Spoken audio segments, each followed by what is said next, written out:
Well guys, welcome back to the channel and welcome back to the 100 day project. Day something or other, who knows? And today we'd like to maybe approach a bit more of a serious subject, and that's fear. Now, I think I alluded to this in a previous video. Us actually coming across to Greece had given us a little bit of apprehension, a little bit of fear in terms of bringing the van across here. We're in Greece at the moment. We have been hunkered down in a campsite, a very nice campsite as well. You'll see that in this Sunday's video. But as of tomorrow for us, and certainly by the time you see this video, we'll be out in the wilds in Greece. And that does fill us with a little bit of apprehension, mainly because we've been so used to the Spanish, Portuguese, even the Italian way of life in the van and how easy it was. But as we said in our video several weeks ago, something had to change and we were looking for a bit more of an adventure, but that has come with its own apprehension. But as we started to talk about fear, we've had a few pretty deep and meaningful conversations over the last couple of weeks about fear, and more importantly, I think the choice of fear. We'd both like to sort of address a few of those fears in this particular video. So everybody has different fears about different things and different ways they deal with fear. It's sometimes quite useful to hear what other people are going through. And I think we'll probably speak separately about fear and how we deal with it and the different types of fear we have. I think the big thing is, and I read this, I'm not sure whether it was in The Art of Not Giving a by Mark Manson. By the way, if you haven't listened to the audiobook or read the book, highly worth listening to. And he also has a bi-weekly or weekly podcast. But he said something that really resonated with me over the last month or so, and that is fear or the choice to be fearful. And when I kind of sat down and thought about it, I was like, you know what, that's a really good way to put it. Now, as Nicola has said, we all have different fears, and that'll probably come out even in the conversations that we're having here. So for me, some of the things just specifically about coming to Greece that I was, fearful about. So we had a bit of an incident about 2 years ago when I was filling the LPG at the back. We had now it was only there's a little kind of pipe about this long that is kind of a safety pipe, but it wasn't going into the tank. And when I took the pump off, what seemingly felt like litres of gas was flowing out. And of course, we're in a highly flammable situation. I do remember kicking the pipe as if that was going to help. By the way, I'm terrible in a crisis. I quite often will just run away. Just be aware of that. So yeah, gas is coming out of the back of the van and I'm kicking it as if that's going to do any good. So every time we fill the van up with gas, I'm not sure whether Nicola's noticed this, but in Italy and in Spain, quite often you can get someone to do it for you. I disappear. I make an excuse, maybe to go into the shop. I need to go to the loo. I hadn't noticed. I will now. Because I'm terrified that that's going to happen again. So you're going to leave me to be blown up? I run away in a crisis. Charming.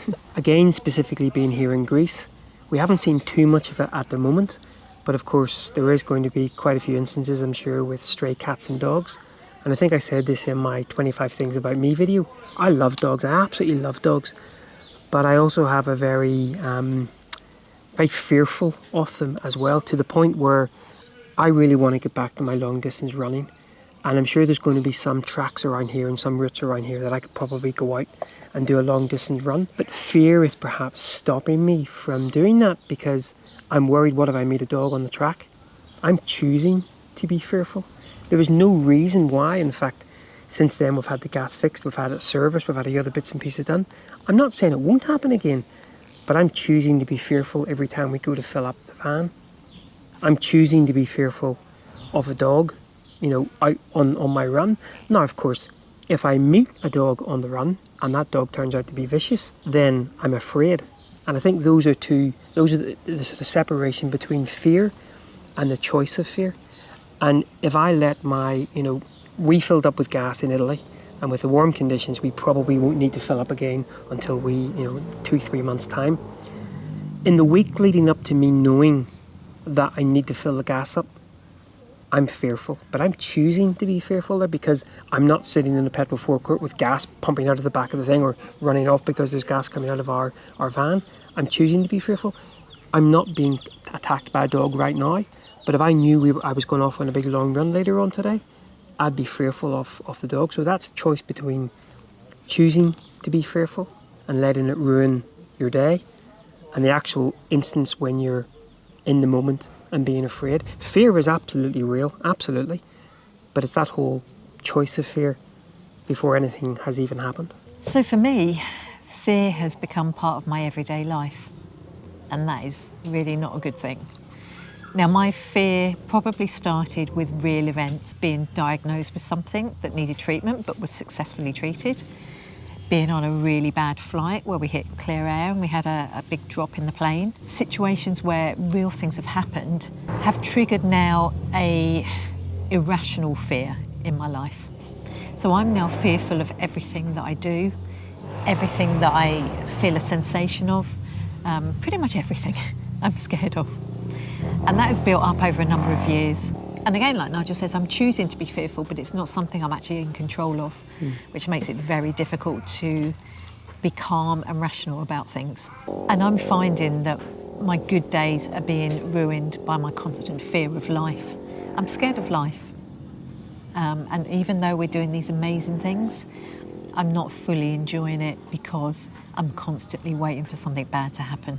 So somehow we're trying to use these travels to shift the way we think. Now, it's probably going to be even harder for me because I've got these irrational fears inside as well, whereas at least Nigel recognises he's choosing to be fearful. I almost don't know how I'm doing it. It's become second nature. It's become part of me.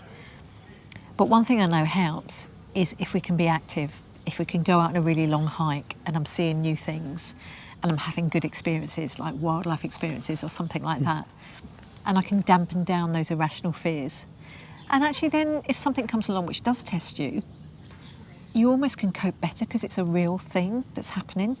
Fighting the demons of the irrational imaginary things is far, far harder than fighting the real things that happen to you. And it's interesting because again a lot of Nicola's fear and choice of fear is around health anxieties. But we were in shopping in Italy in Brindisi on Friday before we left, and I reached in to grab a bottle of water and I went to come out again. Now, even though Nicola is the circle of chaos and she's always cracking her head, I absolutely smashed my head off a huge metal post to the point where I was convinced that everything was going dark, everything was going dizzy. I faint, I then hit my head again. Potential big issue there. I didn't go into that shop thinking to myself, oh, I better watch out in case I bash my head and fall over and knock myself unconscious and cause some brain injury. So again, you whenever something like that happens, Fighter jets. Now we're fearful of fighter jets as well. For me, when something like that happens, it really does put into perspective how much of my day I've been fearful of things that never happened, but I didn't see the thing coming that actually did happen. So it's again getting that right balance. And as Nicola said, I think one of the reasons why we've come to Greece, and we're actually just back from a big 10-mile hike, which you'll see on Sunday. One of the reasons for coming to Greece is to get us a little bit out of our comfort zone, get out doing those hikes again. We were absolutely 100% in our element. The fittest we've been, probably the happiest we've been when we were in the Nordics, without a shadow of a doubt. We ran out of money, of course, but it was so worth it. So much so that we were even considering going back again this year. But we're hoping that here in Greece, and certainly what we've seen so far, we can really get out and start to address some of these through those challenges and those physical exercises. And I think something else we try to do whenever anything goes wrong, and Nigel's actually very good at this, is we always say, right, what's the worst that can happen in your life? You're going to die, basically. So if something goes wrong, it's not the worst thing that's happening in your life. It's very, very true. So we try to think about that, like when we broke down on the motorway, and I was actually shaking because the trucks going past so fast, we didn't know what was happening, we didn't know if we could get off. And then you kind of have to think, right, we're okay, we're in the van, we're safe, the van's not been hit, it's just broken down, we'll get off, we'll get a tow truck, and it will work out. But it is hard in that moment to dampen down the fears. But at least at that point, they are real fears because you're dealing with the situation. And actually, when you come out the other side of those, you feel a lot better because you've dealt with it, you cope with it, everything's okay. I think it's these imaginary fears, they're the ones that you have to battle every day that are really, really hard. Yeah. And so for that, we're having to devise new ways of dealing with it. So get up in the morning and get out of the van, which I'm rubbish at doing. But the worst thing you can do is lay about and think about things and scroll through Facebook. And as much as I love sausage dog reels, sausage dog reels, watching them on Facebook. This vlog just took a whole worrying and disturbing turn.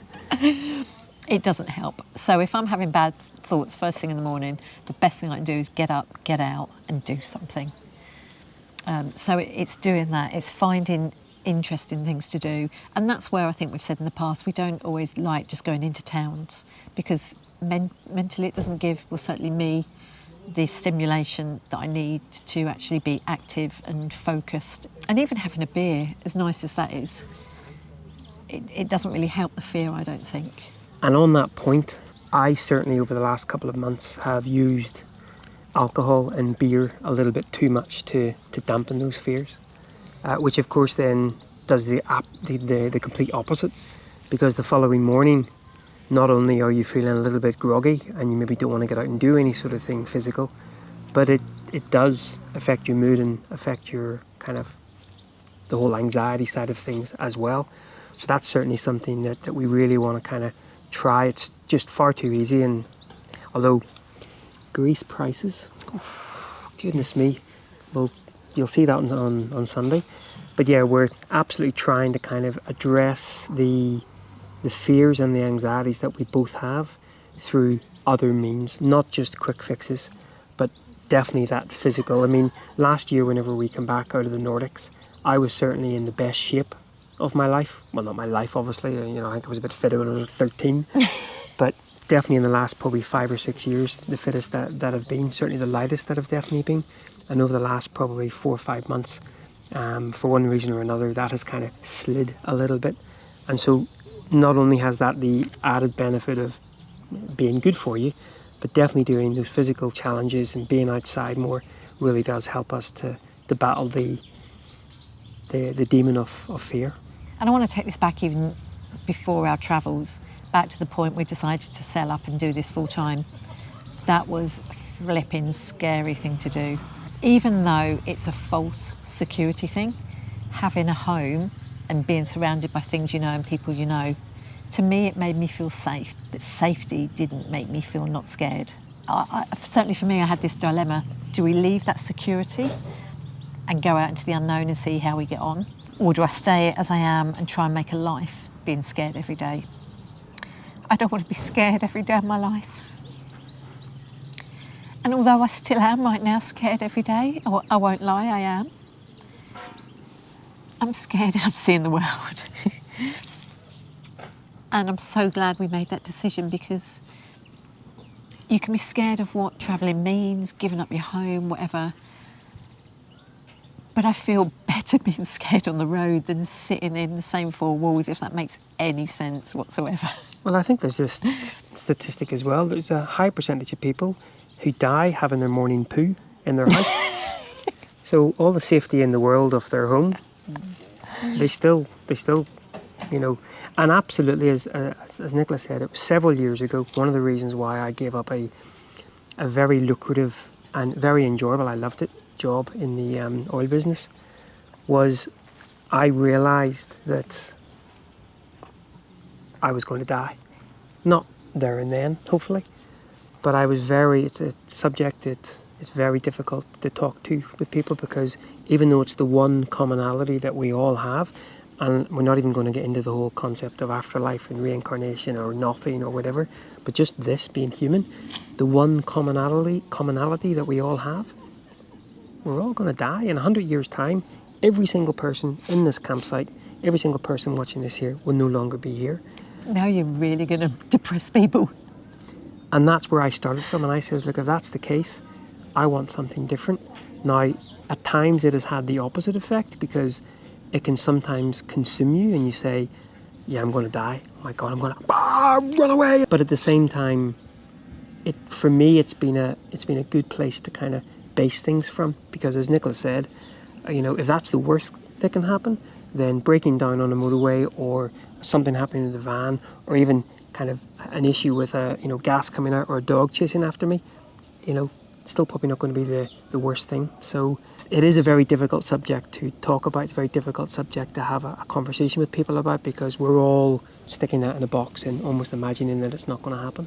I wouldn't change this for the world. I've got so many amazing memories of what we've done so far, and hopefully what we will do, that it's worth it, and it's better to be scared in a beautiful Greek resort than in a freezing cold home watching Tipping Point, as much as I love Tipping Point.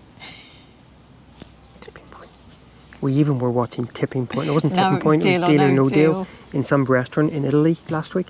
Anyway, I think we've probably rambled enough. We but have. I think what we were sort of trying to say here is, behind the scenes, we are still dealing with some fears, but it was just that whole concept of choosing to be fearful, which is what we're both doing on a daily basis. Yeah, in our own way, we are choosing it, really. Which isn't healthy, versus being afraid in the situation and then realising that generally you come out the other side. Now, I know there's probably people out there watching this who are fearful of much more serious things that they're going through right now, but for us, it's trying to kind of address the choice of fear.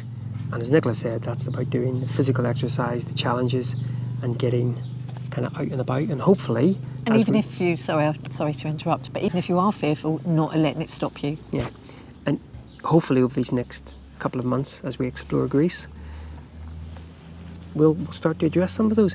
And to be fair, having just been sitting having some lunch, watching Chris and Marianne pick up their van in India, in Kolkata, yeah. I was scared for them. I was watching it feeling sick myself. Go watch those guys. Those guys are hardcore. They are hardcore. Right, guys, well, we have rambled on enough. Yeah, I'm sorry if it's been a bit bitty. We haven't scripted anything. This is We never do. This is just our thoughts tumbling out, and I'm sorry if it's not kind of what you thought we were going to talk about with regard to fear, but this is just our own thoughts, our own feelings, and everyone's scared. But go live your life if you can. Make changes if you want to do this. Go do it. Any final words? Not final words, because hopefully you'll still be here tomorrow. Yeah, great way to finish. Depends how nice he is to me. Right, guys. Well, from the 100-day project, day something or other, Still doing this. we shall catch up tomorrow.